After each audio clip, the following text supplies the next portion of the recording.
Rolling shutter limit switch setting.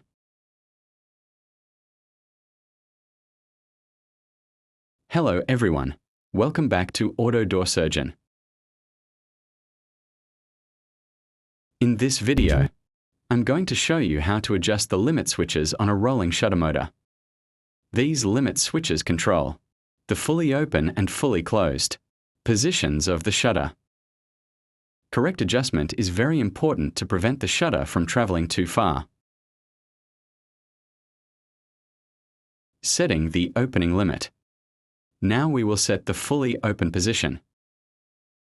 First, operate the shutter carefully in the opening direction. Stop the shutter at the exact position where you want it to be fully open. Now identify the adjustment cam responsible for the opening limit.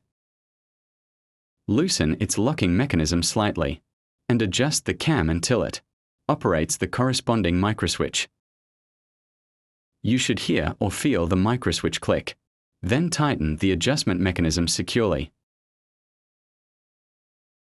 Setting the closing limit. Next, we set the fully closed position. Operate the shutter in the closing direction and stop it at the desired fully closed position. Now adjust the second limit cam. Move the cam until it activates the closing microswitch. Again, make sure the microswitch changes. State at the exact position where the shutter should stop. Then tighten the adjustment mechanism. Test the limits.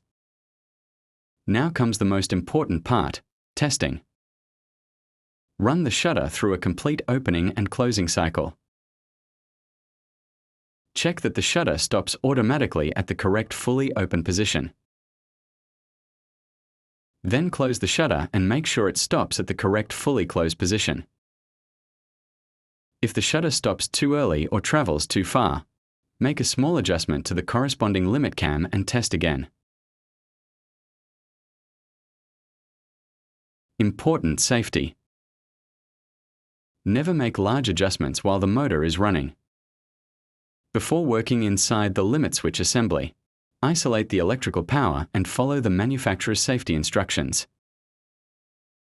Also, never rely only on the limit switch as the sole safety protection for an automatic rolling shutter. Always verify that the complete installation has the required safety devices and protection.